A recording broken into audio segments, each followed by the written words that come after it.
Welcome to Stuff You Should Know from HowStuffWorks.com.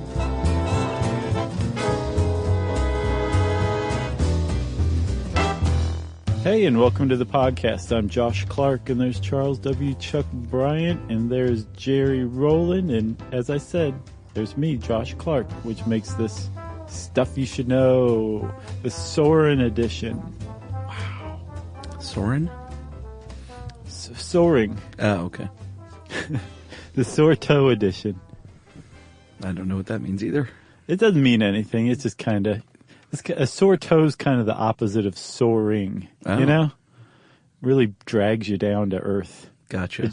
Because you think, like, now I have to go to, like, a urgent care center and get this toe checked out and probably take some pills that make me throw up. And it's just not like soaring high above the earth on a hang glider. I imagine. I've never hang glided. Have you? No, but I've had a sore toe, so. so you know. So... do you have any desire to hang glide after this? Because I got to tell you, man, I got kind of jazzed about the idea of trying it from researching this article. Nah. Not really. No?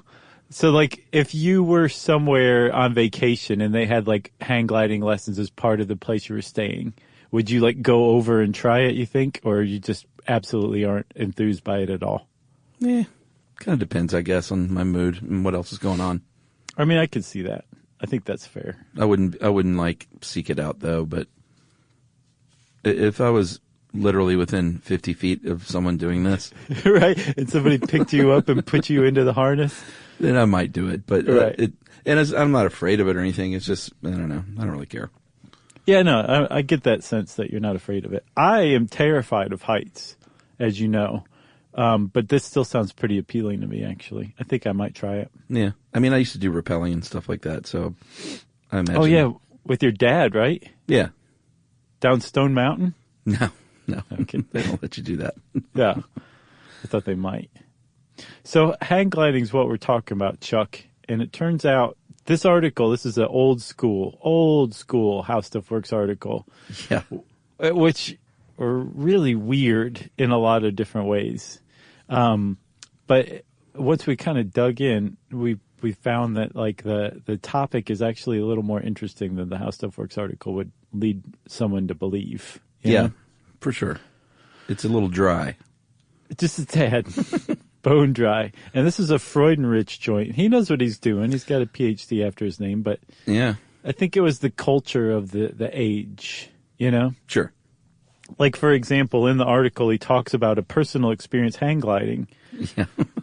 You know exactly what I'm going to say, don't you? I don't know. I don't, actually. So he said that the place that he was taking this hang gliding lesson is called Jockey's Ridge, and it's a public park. Uh-huh.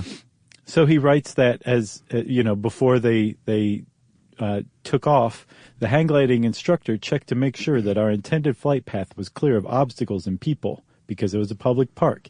That's like such a 2001 era How Stuff Works thing to mention in an article, you know? Yeah, I kind of found myself skimming that part once I started reading it.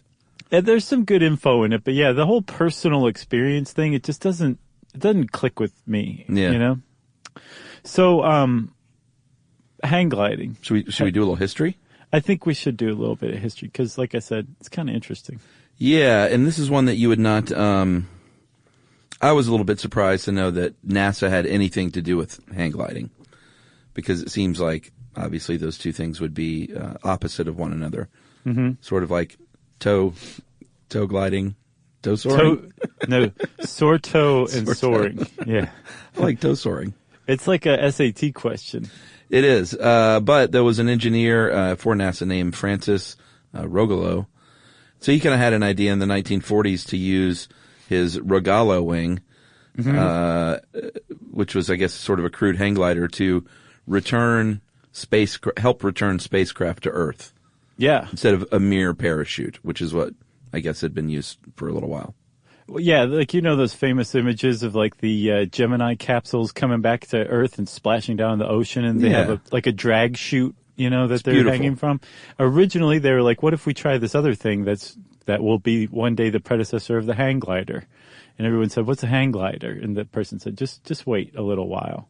So Rogallo and his wife actually were amateur aviation enthusiasts, and they were just kind of doing this on the side. But when he started working at NASA, he said, hey, I've got this idea. And it didn't pan out, but the pictures of these tests that made it into magazines captured the imagination of some people around the world all at once. Different people who weren't in communication with one another saw these pictures and thought, you know what?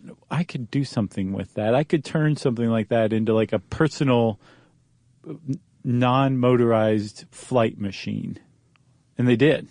Yeah, but he was not the first person to ever do stuff like this, because everyone, I think, has seen images of weirdos in the 19th century jumping off of buildings with all manner of winged suits and things like that. Yeah. And one such guy, and that's just the human's obsession with like literally flying themselves, like not in a plane. There's also that.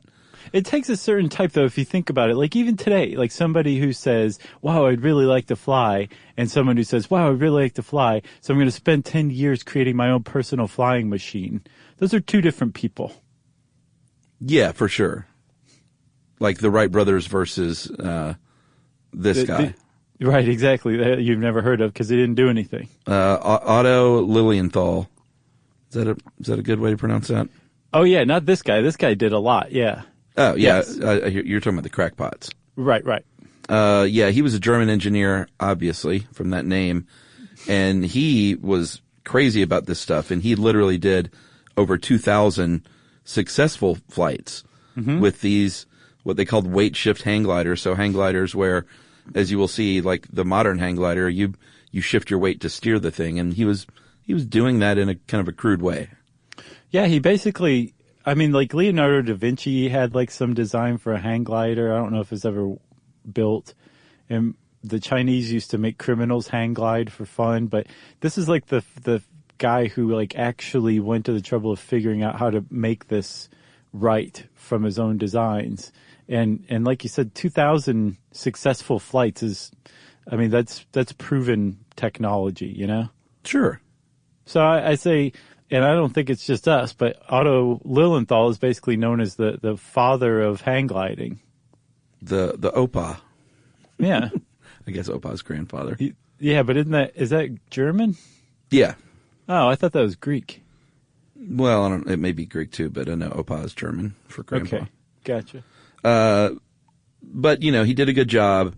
Then the Rogallo machine, or whatever they called it, the Rogallo, the fantastic flying Rogallos came on the scene. Yeah, but they apparently were not inspired by anything Lilienthal did. His stuff really kind of fell to the wayside once the Wright brothers started. Yeah, I could see that. A motorized flight, right? Everybody's like, why would you want this thing when you can just fly in a plane? And the Wright brothers themselves experimented with hang gliders first and then moved on to planes from their hang gliders. But by this time, like, the idea of hang gliding was dead. And from what I understand, unknown to the Rogallos. Yeah, we should totally do a Wright brothers show at some point. I can't believe we haven't. I know. There's a lot out there. We will. So, flash forward some, though, to 1971 at the very hot party, the Otto Lilienthal anniversary meetup in California. So he still had his people, you know, I would guess these sort of early extreme stunt enthusiasts who held people like Otto Lilienthal as in high regard. And people came from all over the place to hang out and hang glide, I guess. And that's where I think it was, everyone sort of points to that meetup that year as when the reinvention of modern hang gliding came around. Is that fair to say? I think so. And part of this, so you've got Otto Lilienthal, you've got the Rogallos, who may or may not have been influenced by Lilienthal, and then you've got a guy named Bruce Dickinson. No, it's not Bruce Dickinson. He's the guy from Iron Maiden. John Dickinson, an Australian. Not quite. Tom? No. Well, this says Tom. Were there two of them? Doug Dickinson? Was it Tom Dickinson? I mean, that's what this one article says, but okay, well, I'm sure that one's right. But so Tom Dickinson, I think he was one of the ones who was inspired by those photos of the Regala wing from NASA and built his own hang glider. And he created like a what you would call what's it called when you're like on you're parasailing and you're being towed behind a boat? Parasailing. Okay, so he invented basically that, which later, to confuse things, was reinvented in the 80s, or rediscovered in the 80s, and became basically a separate but related sport to hang gliding. But his designs for this paraglider, early paraglider, was based on the Regala wing and basically improved it enough so that other people said, hey, you know what? You could turn this into what we call a foot-launched hang glider. And by the early 1970s, it was the design had been improved enough that, yeah, you could have like an invitational meetup of the crackpots who were into this kind of thing back then. Right. And then a couple of years after that, a couple of brothers named Bob and Chris Wills started manufacturing, actually formed a company called Wills Wing. And by all accounts, those dudes really, really grew the sport in the early to mid 70s because it's I know it's kind of been reborn now with these, what are they called? Not solid wing, or I guess you could call them solid wing. Rigid? Yeah, rigid wing. Mm-hmm. But those early hang gliders, it's a very 70s sport. It totally is. You know? And they're so pretty in a 70s way, too, like the colors they used for them. Yeah, for sure. Love looking at hang gliders. Looks like a catamaran sail up there. Yeah, like a Hobie cat or something. And, I'm sure there was an episode of Chips where one of them hang glided. It made its appearance. It had its fingerprints all over 70s pop culture. Totally. Do you remember, like, back in the day on Price is Right, one of the standard prizes was a Hobie cat, little personal sailboat. Yeah, like anyone. You're like, what am I going to do with that? Right. I live in Texas. Right. Well, I guess Texas has a shoreline, though. Look at me. Yeah, there you go. How about Nebraska? Yeah, no shoreline of Nebraska. No. So by the 70s, this thing had kind of taken off, if you will. Forgive the unintended pun. Mm-hmm. And I don't have the impression that it's like nearly as much of a craze today, even though there have been major improvements like the rigid wing design. Yeah. It seems like it's the 70s and maybe the 80s were the heyday, right? I get the feeling that today it's sort of in that extreme sports category, especially with these rigid wing. But back in the 70s and 80s, like dudes like my dad would probably go out and give it a whirl. Right. In his Jeep. Yeah, absolutely. Like my dad paraglided or parasailed. Oh, yeah? On one Florida trip one time, I remember. And in true, like my dad fashion he was like, I'm the only one doing this. It's like, I'm not going to pay for you guys to do it. Oh, really? The one behind the boat? Mm-hmm. Yeah. Yumi did that once. It got stuck up there for some reason. They couldn't get her, like her and the friend she was with, down for a while. She was stuck? It really sucked. Floating? Aloft, yeah. Well, don't they just stop the boat and you come down? I don't remember what the problem was, but there was an issue that they couldn't, like her turn or her ride or whatever just kept going on and on and on for some reason. Sounds like the boat couldn't stop. Yeah. They're like, I can't take my foot off the gas. Your boats. You don't steer with gas pedal, by the way. Sure, well, on some you do probably. It's usually with the hand. I can't take my hand off the gas. Yeah, exactly. There you go. So you want to take a little break and then come back and get into hang gliders themselves? Yeah, let's suit up. Okay.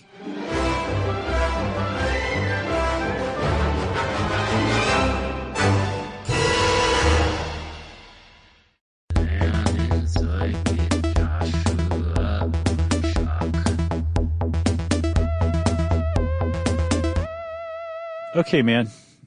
So a hang glider's at its core an extremely simple machine, right? Yeah. And it's actually a pretty clever one, too, to tell you the truth. I'm not quite sure. I can't really put my finger on why I'm so jazzed about the idea of trying it, but it's somewhere in here, okay? Okay. So you've got the hang glider, which is basically an airfoil, right? Yeah, and are we going to differentiate a lot between the sort of the old school and the new ones and the rigid wing? I looked up the difference and I didn't see a terrible amount of difference. I saw that the rigid ones have they glide a lot longer, I think, or they have like less of a sink rate. But other than that, it's more of like a matter of personal preference, and then you would train on the flexible one for sure. So they still use flex wings? Oh, yeah. Okay, I just wasn't... I had, for some reason, read it as sort of like the rigid wing took the place of the flexible wing. No, I think it did not, actually. It's a modified design, and if you're really, really good at hang gliding, you may prefer the rigid, but you may also prefer the flex. You wouldn't necessarily graduate from one to the other, and then the rigid didn't replace the flex wing. All right, and just so people know for sure what we're talking about, the flexible wing is sort of that old school hang glider you think of that it looks like a modified parachute, and in fact it is. Right. Like a nylon parachute that you can hear kind of flapping in the wind over some sort of aluminum frame. The rigid wing is sort of the same, but the fabric, it's the wings themselves are it's just stiffer. Right. It's not like it's made out of wood or anything like that. It's just like a stiffer, like the exoskeleton. I'm not describing this very well. Once you bring the exoskeleton in, it's all downhill from there. Yeah. How would you describe the rigid wing? So like it was like you said, the flex wing, it kind of flaps in the wind. It covers a skeleton, but the rigid wing is virtually the same thing, but it has like struts, say, woven into it that keeps it from flapping as much. It makes the fabric rigid. Yeah, and it's like a prefab wing, that you would load out of your car. Mm-hmm.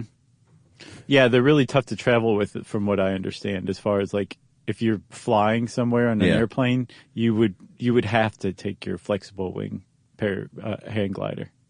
Oh, like on an airplane?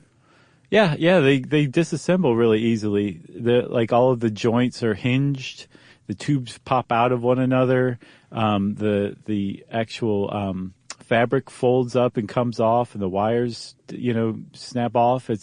Like whenever you're going to hang glide, you want to put your thing, you want to assemble it and then you disassemble it when you're done. All right. Yeah, and they're like somewhere between 40 to 70 pounds.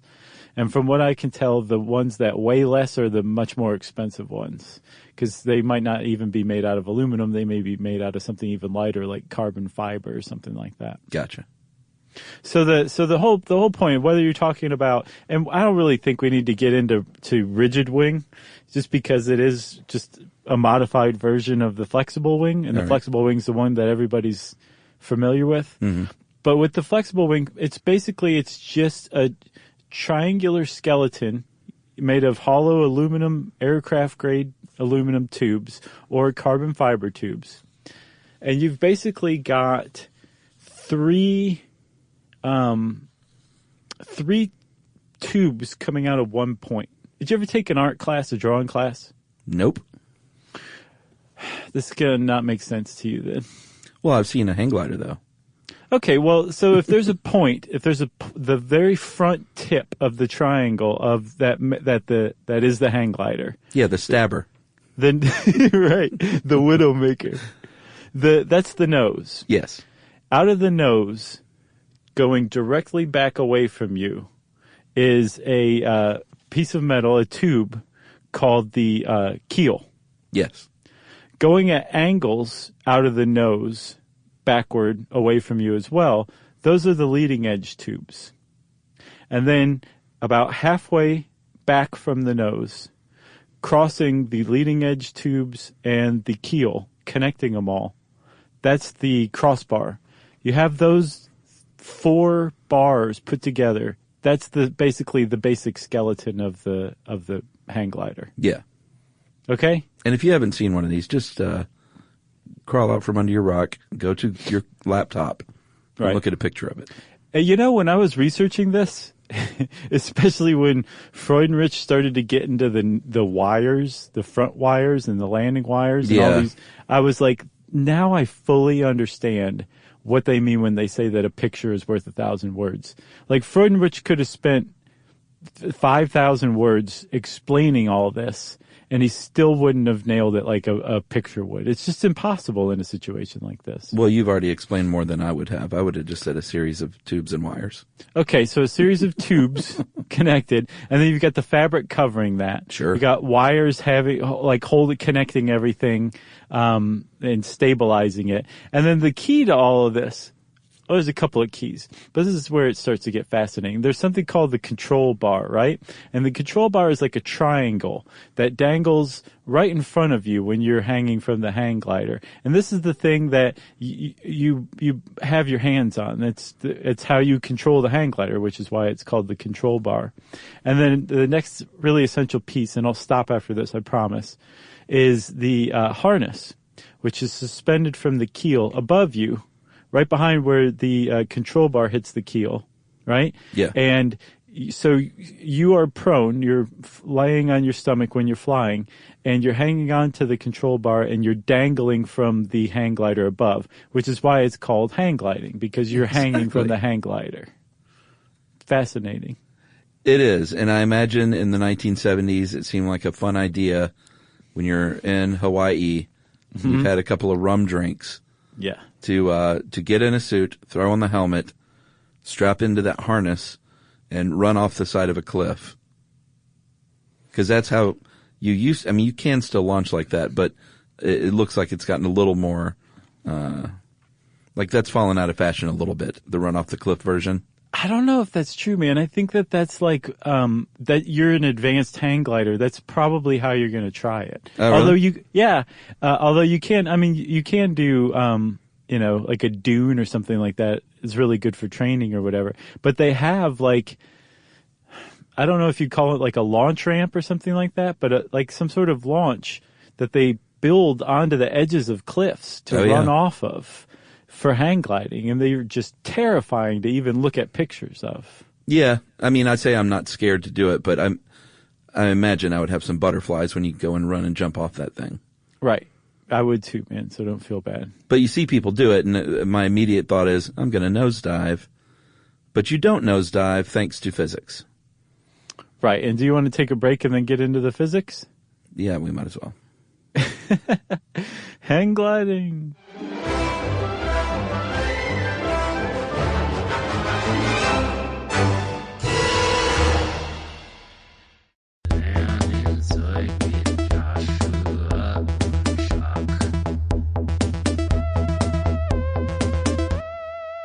All right, physics.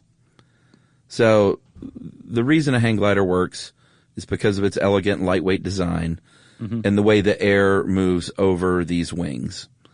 And then all of these other forces acting in concert with one another to make sure you stay up there for as long as possible. Yeah. So the first one we're talking about is lift. The air goes over the surface of that wing, and that's going to generate that lift when you run and you jump off of that platform. And it's going to counter the gravity.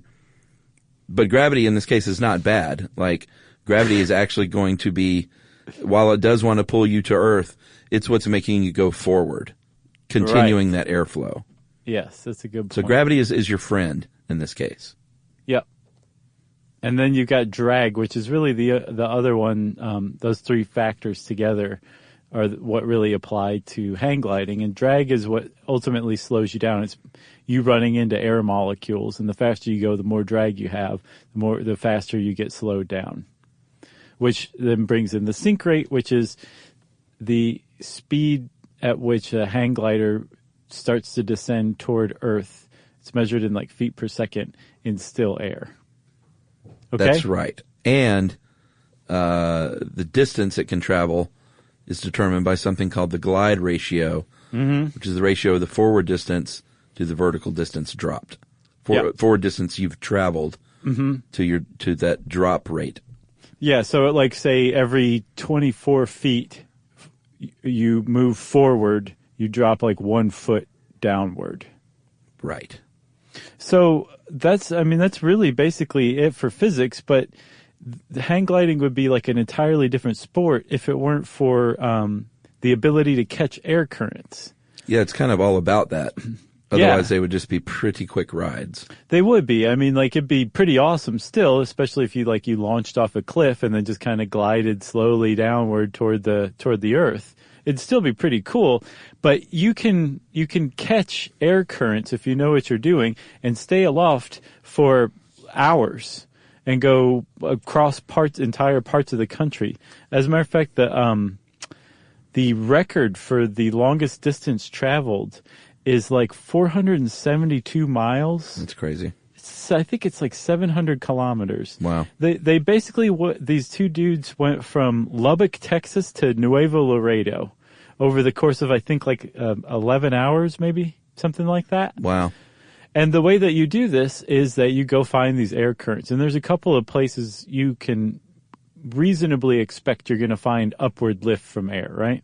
Yeah, hot air is one way, thermal lift, and that's like over a desert, like hot sand or pavement. I would prefer the hot sand over pavement.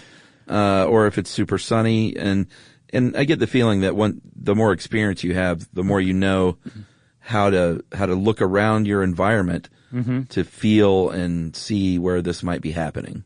Yeah, supposedly one way that they do it is to look for birds that are just sitting there kind of soaring, and you can just go catch that air column, whatever it is that they're soaring on, right? That's one of the most, relaxing things for me to see.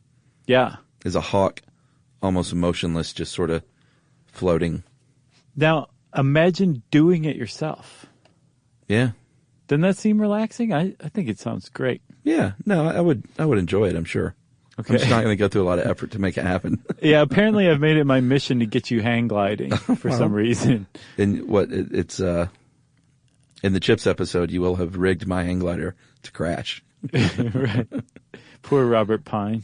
And then, who's Robert Pine? He was their captain or lieutenant or sergeant. Yeah. Oh, great actor. I can picture him immediately in my brain. Yep, me too. And then you've got something called ridge lift, and that's air that's deflected up by like a mountain or a ridge, and basically the topography of the ground beneath you and around you. You can learn to read that stuff, and you know where these swells and columns of air are going to be. Right, and when you find these columns of air, these lifts, you don't just fly into them and all of a sudden you're up, because they're actually usually fairly small. So you would basically fly right through them, maybe get a little bit of lift, but then you just keep going and start descending again. If you're going to catch an air current, an upward air current, you basically want to enter into a tight spiral, basically an upward corkscrew spiral. And you're following the air current upward. And to do this, it's all just basically based on simple movements of your body. That's the whole thing with steering and controlling a hang glider. It all has to do with the different adjustments to the weight you're putting on the control bar, that triangle that's in front of you that you're hanging on to. Yeah, exactly. So, you go left and right by, I think, literally shifting your body as it's hanging. And you go up and down by tipping. And it's, it may seem counterintuitive, or who knows, once you're up there, it may seem like the right way to do it. Yeah. But in order to go up, you tip the nose down and then vice versa. Yeah. And to tip the nose down, you pull the control bar towards you. So you're shifting your weight forward.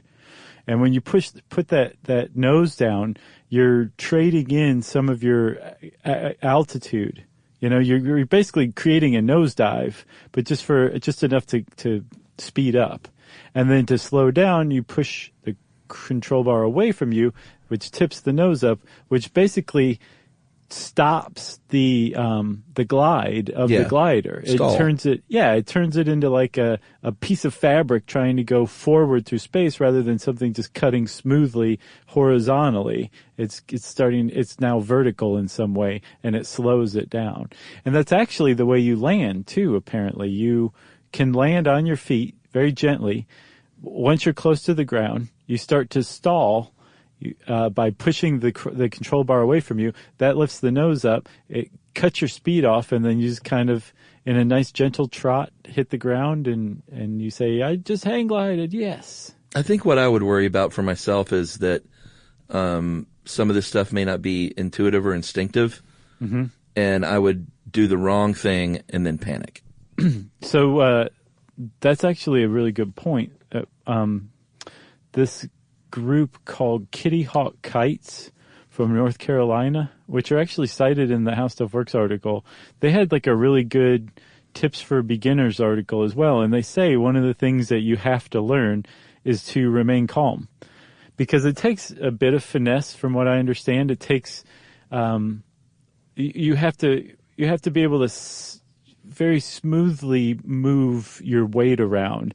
And if you're anxious and you're hanging on to the control bar too tight, yeah, your movements are going to be kind of herky-jerky, and it's not a good way to hang glide. So you want to be relaxed and controlled. And they say that the best way to do this is to have a few tandem lessons first. I thought you were going to say have a few drinks. I would guess that. I don't know if they would recommend that or not. Maybe one drink to loosen you up, but that's maybe it. Yeah, and maybe one for when you're up there too. Oh, but bring a roadie? Yeah, that'd be nice. Yeah, they're like, where'd you get that? But they offer like tandem lessons, right? So you're on there next to somebody who is an experienced hang glider, yeah, and they're controlling, and then they can hand over control of the control bar to you by saying, okay, now let's go left or let's go right. And all that is just shifting your weight left, shifting your weight right, shifting your weight forward or backward for up or down. It's as simple as that, but I think remaining calm is a huge part of the whole thing. That's a good point. Yeah, for sure. So if you're an experienced pilot, you might also have some other gear up there with you, like a variometer. Mm-hmm. And this is what, in a lot of these you can hear, so you don't have to look at it. It'll I guess it barks out, your climbing and descent rate, which is pretty handy. Yeah. And then what's the other one? The altimeter? Uh-huh. Altimeter? Yeah, that's the one that just tells you what your altitude is. I call it the altimeter. Altimeter. And you're going to want goggles and obviously that helmet. And I think if you do the higher up extreme things, you're going to also have a parachute. Yeah, when you're hitting thousands of feet. Yeah. They say that most of the accidents that happen on takeoff or landing, that it's rarely does somebody just fall out of the sky. Even when they hit turbulence, you're not going to just drop out of the sky like a stone. That's just not how aerodynamics works, but you'll have a bumpy ride. It's more like you hit a tree, or you that's comforting. Like you fall off the cliff, like your hang glider doesn't catch air right or something like that. That's usually on takeoff or landing when you have a crash. Although I did see, I think might have been 2016, mm-hmm. and because I just, of course, looked up hang gliding deaths, and this one guy fell out of his hang glider entirely. Oh man! And went to the ground. Yeah, that'd be one way that it could happen too. And I don't know if we said or not, Otto Lilienthal died in a hang gliding crash. That's how he went. Oh, I don't think I knew that. Very appropriately, So, in reading Kitty Hawk Kite's description of what it feels like when you're learning how to hang glide, so they hang glide on sand dunes, which is virtually the same area that the Wright brothers tried their stuff out on. And the reason why they use sand dunes is because there's a gentle slope, for one. But number two, if you fall into sand, which is much more forgiving than, like you said, pavement, right? But when you're hang gliding, when you're learning how to do this, the whole point is, man, they did such a good job describing it. Basically, they said, imagine you're running down a hill, right? And you don't have a hang glider. You're just running downhill. Eventually, you're going to pick up enough speed that your legs can't keep up with it. Gravity's pulling you downward, and you're going to start tumbling downhill. So you've just crashed running downhill, right? They said with a hang glider, what you're doing is you're running downhill and you're picking up that same speed, but you're using the hang glider to stabilize yourself so that your legs don't get ahead of yourself. And if you can find that balance, and it just takes a few times to practice this, well, probably several times, but if you can find that balance to where you can trust and stabilize yourself with the hang glider as you're running down the slope, eventually the weight of your body and the hang glider that you're holding, because remember it weighs up to about 70 pounds. Yeah. the weight of the two things starts to be transferred as as lift is produced under the hang glider from the bottoms of your feet to the straps of your harness. And little by little, that weight is transferred, and eventually your feet are no longer making contact with the ground. And I'll bet there's a cute few seconds where your feet are just going through the air, you know? And it's now the straps holding you up so it's the hang glider through the straps holding you up, and you've just taken off and now you're soaring. But I would be like, I'm not ready yet. And then what? Oh, then you just pull back on the control bar, or you push forward on the control bar. The nose would go up and you'd land after just, being a couple of feet off the ground, if you had your head about you. Exactly. But what they're saying is like, even if you never do catch air, as long as you don't hesitate and you just keep, using the hang glider to stabilize yourself, at the worst, you're going to just end up at the bottom of the hill, having run down there and never caught air. At best, you will have caught air, right? And you'll just taken off. But the whole point with them is that you're training on sand. So even if you bite it, you're still just in sand. So it's fine. Right. All this explains, though, why they don't just say, okay, here's a cliff with a launch ramp, run off. Right. You have to know what you're doing, and eventually you want it to go from a gradual transfer to a very sudden transfer of weight from your feet to the straps of the harness. Correct. And then there's one other way that you can do this too, and it's being towed by a machine, like parasailing, right? You're being towed by a boat. Well, I was reading this article from, I think, like 1988, and people in Kansas, they have nothing to launch off of, but they were still into hang gliding, so they were using pickup trucks. They just sit in the back of pickup trucks with like a little cable attached to them. And as the pickup truck gained speed, their glider would start to be picked up, and they'd eventually disconnect themselves and hang glide around Kansas. Launched via pickup. Of course, it's Kansas. Isn't that awesome? It does not surprise me. No. That makes sense. I think I might even feel a little better about an automobile doing the work for me. Oh, really? A pickup truck? Well, maybe. I mean, do they just tow you around literally parasail style? Or do they tow you toward they don't have any cliffs in Kansas. No, they don't. They don't have anything. You're golden in that respect. The only cliffs in Kansas are delivering your mail. Right. Nice one. I have one more thing. You got anything else? No. I got one more thing. So the earliest hang gliding designs didn't use a harness.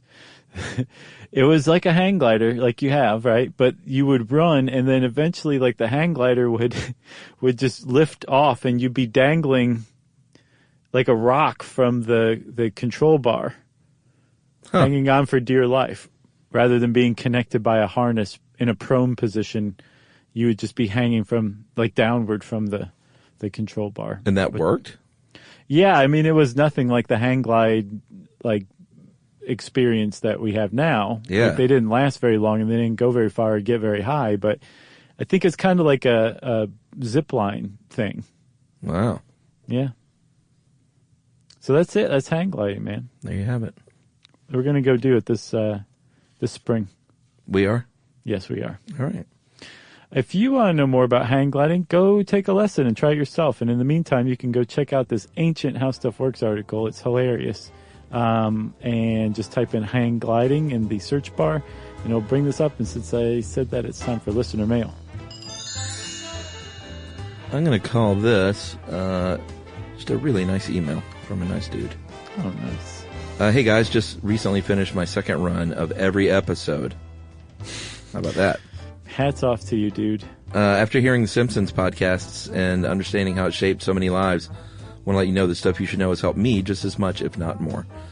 Just as you said, the Simpsons pointed you guys into the direction of pop culture. I think you said that. Mm-hmm. Your podcast shared knowledge have done the same for me and many other people who listen. I've been listening since 2009 when I got my first iPod at 16. Oh, that's adorable. And at that time, I did not have many friends, suffered from depression, and was dealing with a stressful life at home. Oh. When I first found the podcast, I was immediately hooked because it seemed like an audio version of Uncle John's Bathroom Reader, which I was already an avid fan of. Man, this kid's got it nailed. I know. If he mentions Mad Magazine, then I'll know it's you. He hit the trifecta. As I continued to listen, I grew more and more attached to the comforting feeling of two intelligent guys having a friendly talk about interesting information. The show managed to give me a mental safe haven during rough times at home. And your nuggets of wisdom throughout the shows provide subtle life lessons that were crucial to my formative years. The constant awareness of guiding listeners to have an open mind and warm heart is a needed reminder to be the best person I can be, to be more like Josh and Chuck. After high school, I joined the Army and was isolated often in different parts of the country. Knowing that I could hear the witty, friendly banter of you two whenever I wanted always made me feel right at home. Right now, I am finally going back to college at the ripe old age of 24, and it is mostly thanks to you guys. You are my academic heroes. Stuff You Should Know may not have changed the world as much as The Simpsons yet, but it has certainly changed mine. Man. How about that? That was a great email. Thanks for picking that one, man. It was. Thanks for always being there. It means more than you can ever know. Christian Stanley. P.S. If you read this for listener mail, it would be one of the highlights of my life. Man, well, there you go, Christian. Highlight achieved. Yep. Level up. Thank you very much for that. That was a really great email, and thanks for listening all these years. We appreciate it. Yeah, Christian, we super duper appreciate it. And if you want to tell us hi and that you have been listening all these years, well, we appreciate you too. You can let us know via Twitter at Josh Clark or SYSK Podcasts, on Facebook.com/Stuff You Should Know or /Charles W. Chuck Bryant. You can send us an email to stuffpodcast@howstuffworks.com. And as always, join us at our home on the web, stuffyoushouldknow.com. For more on this and thousands of other topics, visit howstuffworks.com.